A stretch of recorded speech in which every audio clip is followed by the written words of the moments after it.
Hello and welcome back to another episode of Just Gay Stuff. I'm Lauren. And I'm Jess. Ooh, this has been a while since we've been in the podcast room because you've left me for a bit. No, I'm just kidding. I don't mean it like that.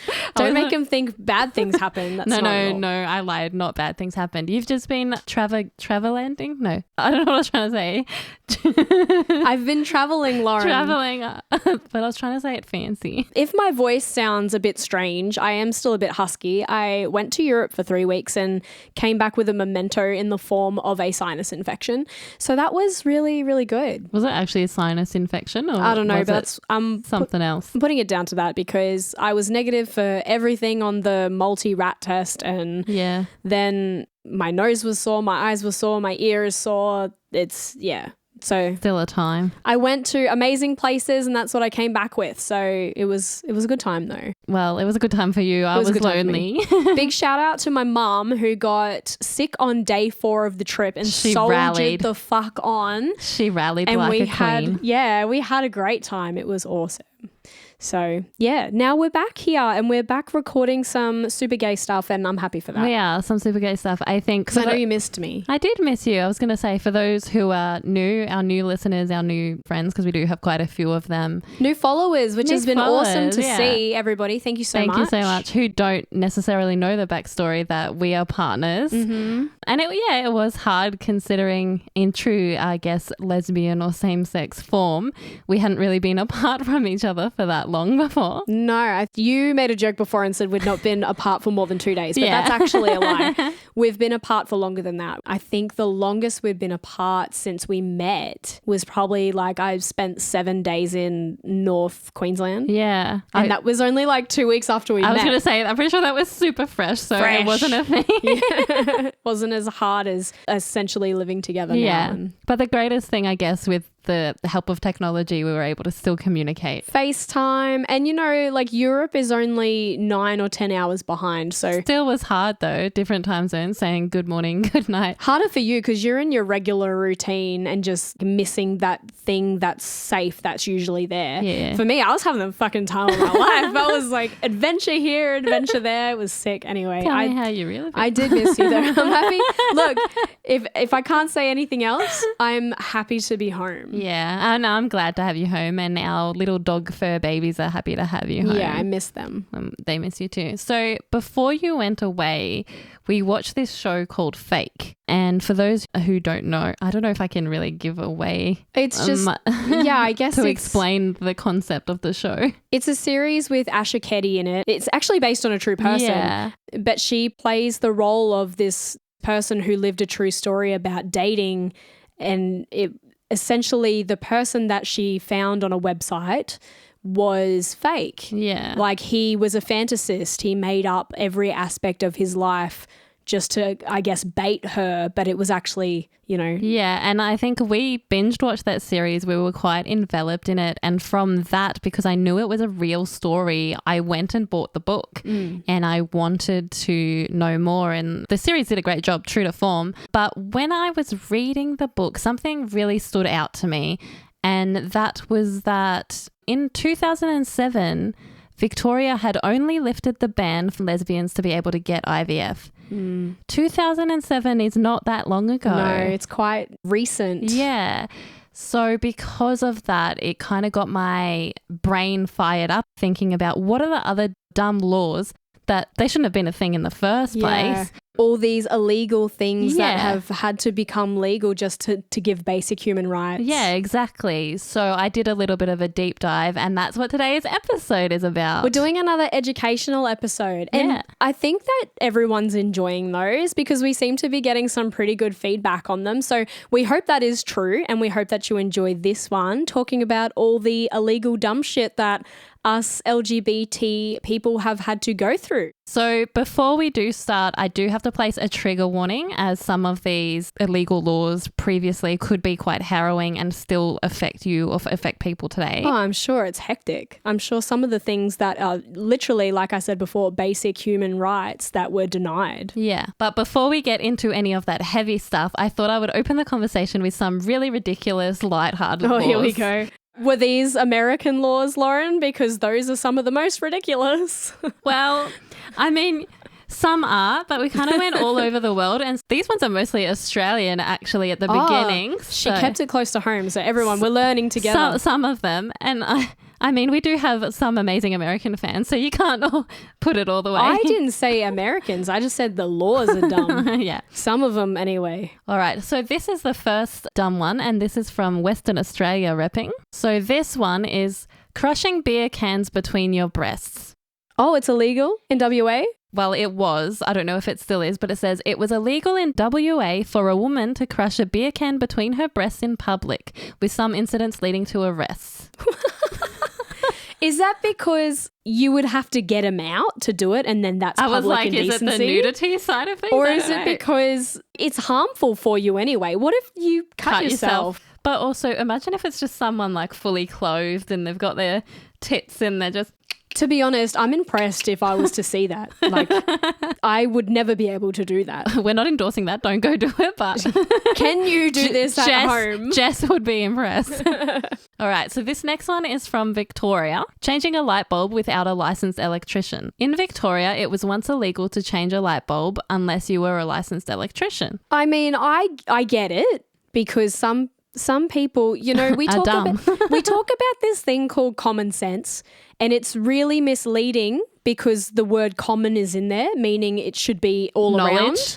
Yeah, but a lot of people seem to not have it. So it should be called uncommon sense. That's true. And so in that respect, I feel like a lot of people that would try and change the light bulb would do it the wrong way. That's true. And that's where all those jokes come from. Like, how many lesbians does it take to change a light bulb, you know? I didn't even think about that. Do you know how many lesbians it takes to change a light bulb? One. Yeah, exactly. Because we know how to do shit right. Because the lesbians for the win. Because most of us are tradies anyway. Not me. I was like, definitely not us. Not in this relationship. Although you are quite handy. I am very proud to say I know how to change a tyre. Yeah, I was thinking that the other day. I was like, you need to teach me how to do And I know how to change a light bulb. And I know there's a screw in and there's a bayonet. Look at me sharing knowledge. Calm down. All the lesbians will come after you. All right. This next one is also from Victoria. Wearing hot pink pants after midday on a Sunday. Who are you kidding? It is never hot enough in Victoria to wear hot pink pants anyway. There was an old law in Victoria that prohibited wearing hot pink pants afternoon on Sundays. That is ridiculous. Is that like a churchy thing? Nah, I reckon it's just because they reckon you're stupid if you do. Although why? But hot pink pants is like what? As in like the short booty shorts? Well, that's hot what pink I'm pants thinking as of. in like, oh, see, I wasn't thinking that. I was thinking 70s flares. No, I was thinking like leather hot pink jean pant things. Oh, no, that's not what I had in my head. I had like hot pink booty shorts in my head, and I was like, well, that's dumb because Victoria is never hot enough to wear that. So they're probably just like, you know, but why is it Sunday? Oh, well, yeah, that's the Lord's Day. That's the Lord's Day. That's what I said. That's the Lord's Day, Lauren. Is it a churchy thing? This one I understand, and I really don't think is a bad one that was illegal, or it still is illegal, I think. And this is from Queensland. Leaving your car keys in the ignition. Well, duh. It's illegal in Queensland to leave your car keys in the ignition if you're more than 3 meters away from your car. I think a felon is more likely to find your car and take it before the police officer would fine you for finding you with that happening. Well, that's where my thought went, that like someone would just come and steal your car. Yeah, I don't think you've got no chance of getting fined if that was to happen. Someone would be in there and away. And especially with all these kids these days, no bloody filter. They're just... Yeah. That made me sound so old. All these bloody kids these days. Fun story, just because that's, dumb.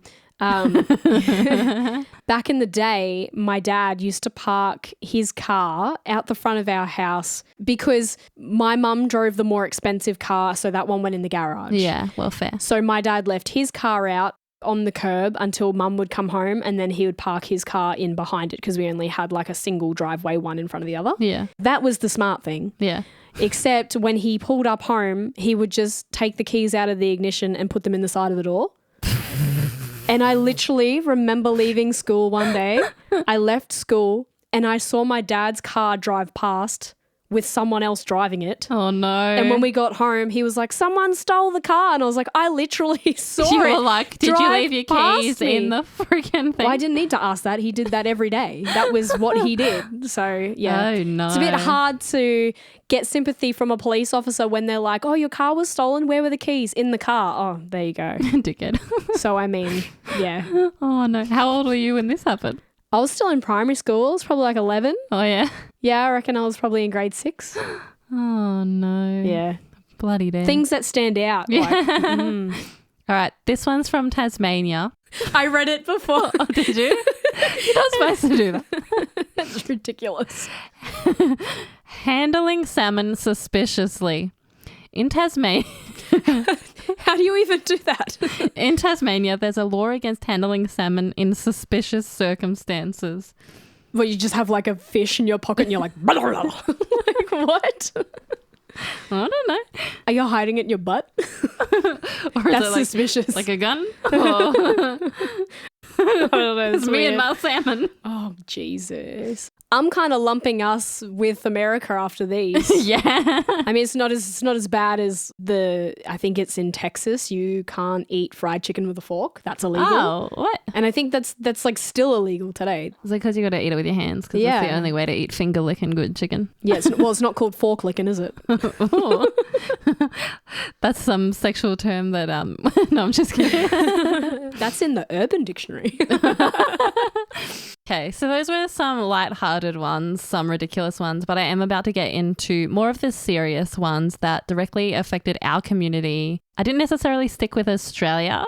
I kind of went worldwide. So we're kind of, I guess, traveling like you just did. Yeah, well, let's go around the world and see some of the stuff that we've had to put up with and I guess hurdle across and rise from like the oppressions of this. We are an oppressed community. Yeah, we are. And again, these laws can be quite confronting. So I do have to put this trigger warning in place again. I think just to preface what you're about to say and go through all these, I think the reasons we do these episodes is so that, you know, we can sit here and go, wow, so many people before us had it this bad and they've paved the way for us to have what we have now, and we can still keep laying bricks to keep paving the way forward. And it's good to learn where you've come from and the other parts of culture. Yeah.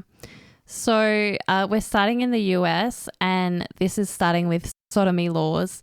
So for those who might not be familiar with sodomy laws, this is criminalized consensual same-sex sexual activity. These laws were enforced in many states until the Supreme Court ruling in Lawrence versus Texas in 2003. And well, sodomy is mostly between gay men. Yeah. Yeah. So the lesbians were unaffected in this, but essentially our gay counterparts were unfortunately affected heavily. It's still so sad when you think about it. You know, it was only 2003.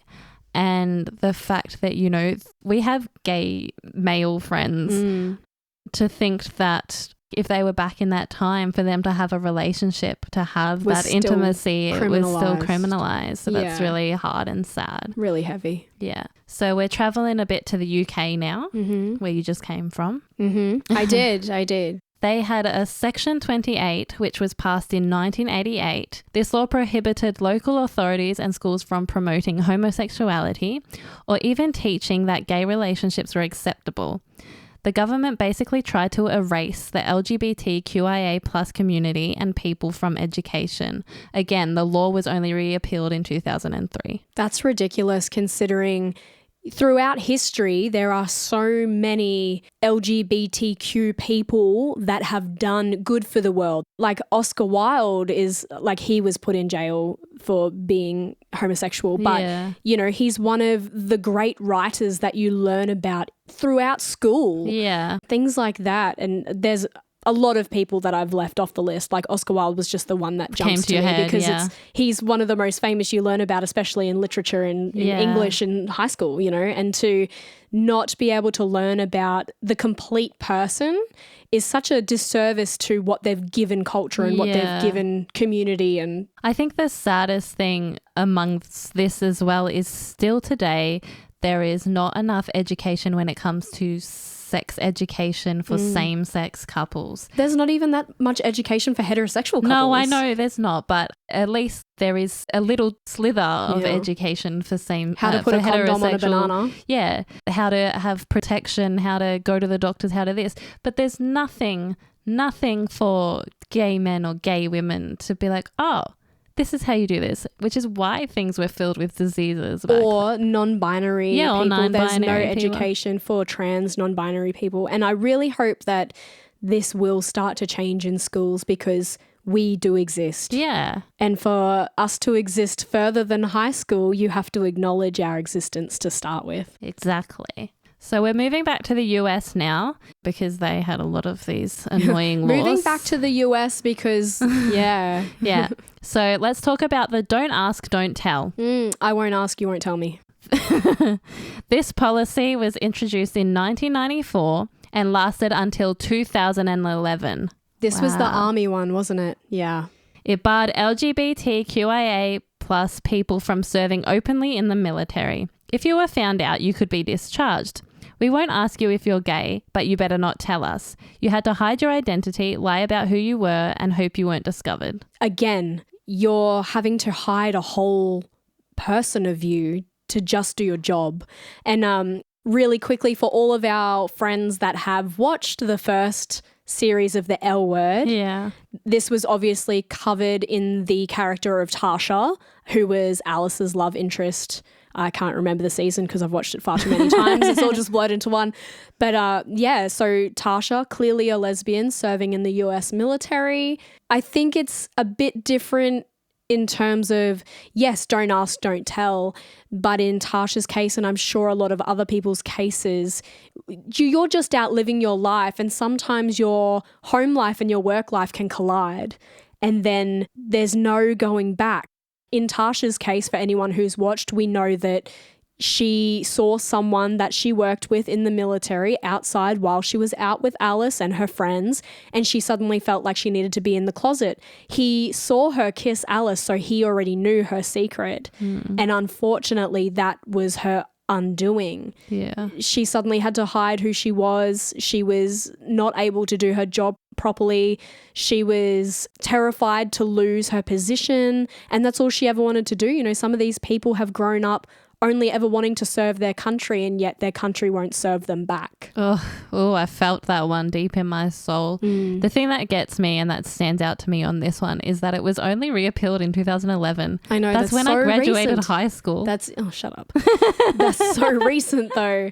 And I think we'll talk about this as well in terms of for us as people to show character in jobs and in other opportunities in life. We're going to do another episode on gay athletes. Yeah. And it's the same thing. It's unfair to be forcibly told to hide a section of who you are just for the sake of a job. Yeah, I think that's what it is. And it's the case of, unfortunately, we as queer people, a part of the alphabet mafia, are always cautious of this. I know absolutely. that, you know, I've recently started a new job, and whilst, yes, there are safe people there, and not that it's something that openly comes out of my mouth anyways, but being so cautious because I know that there's some not so safe people there.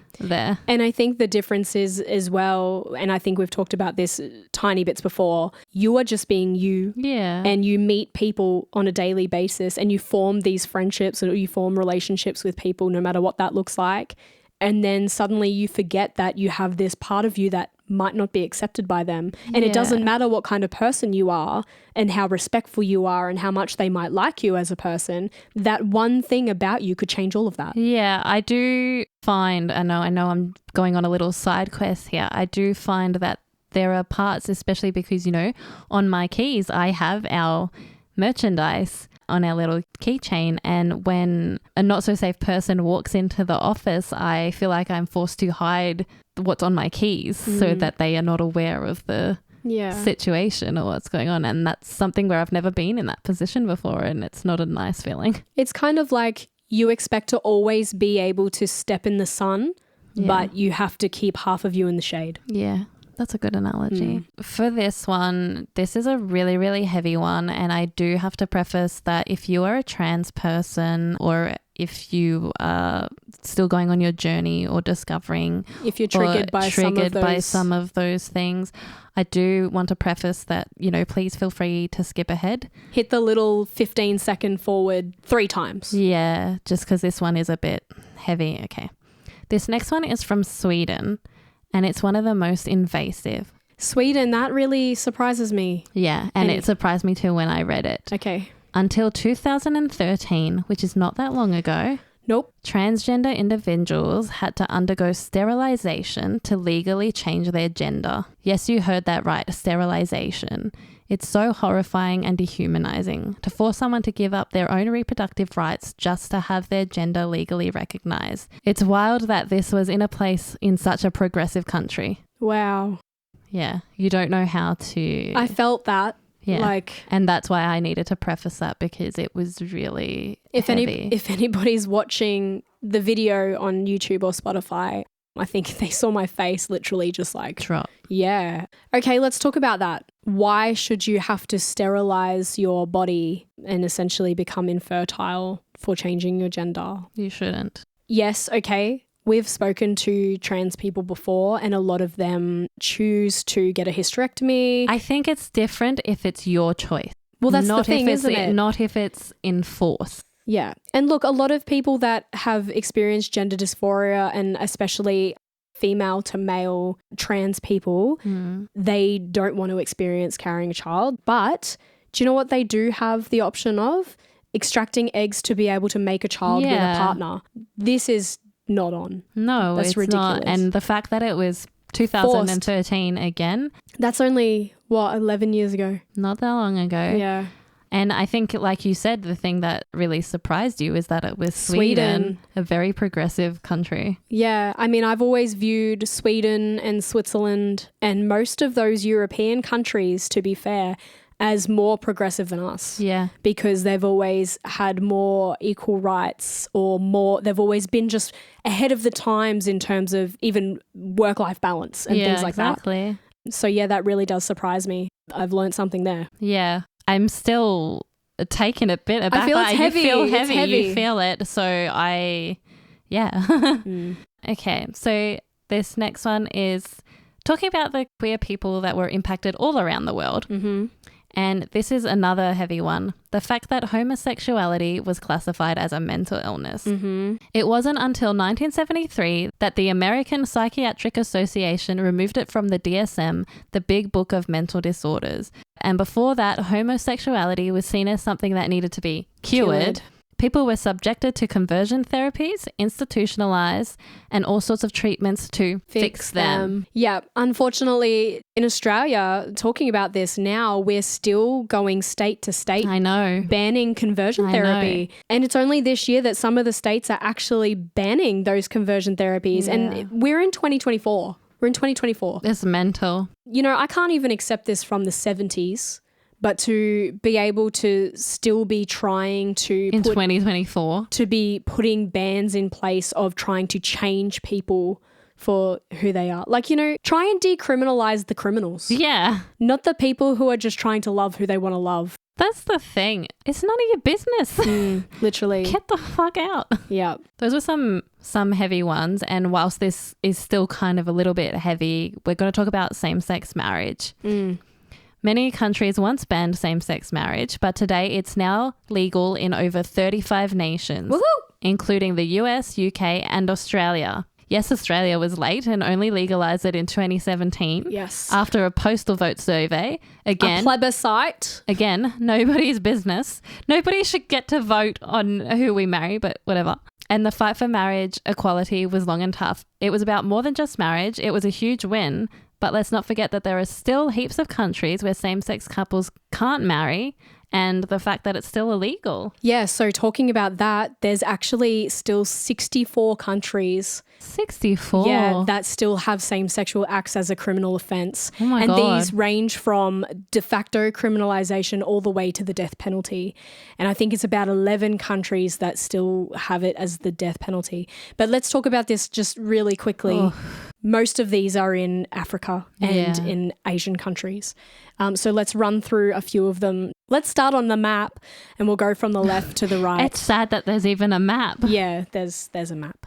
So we're going to start in Tonga. Same-sex acts are illegal with a max prison sentence of 10 years. I would not have thought that about Tonga. No. And because, depending what you read, some writings from way back say that a lot of those islander countries have celebrated same-sex relationships. And this is the information we have now. So, Followed by Samoa is a max prison sentence of 7 years. Kiribati, which is a max prison sentence of 14 years. Jamaica, 10 years. In Guyana is life in prison. Sorry, guys, this is getting really heavy. St. Vincent and the Grenadines is 10 years. Grenada is 10 years.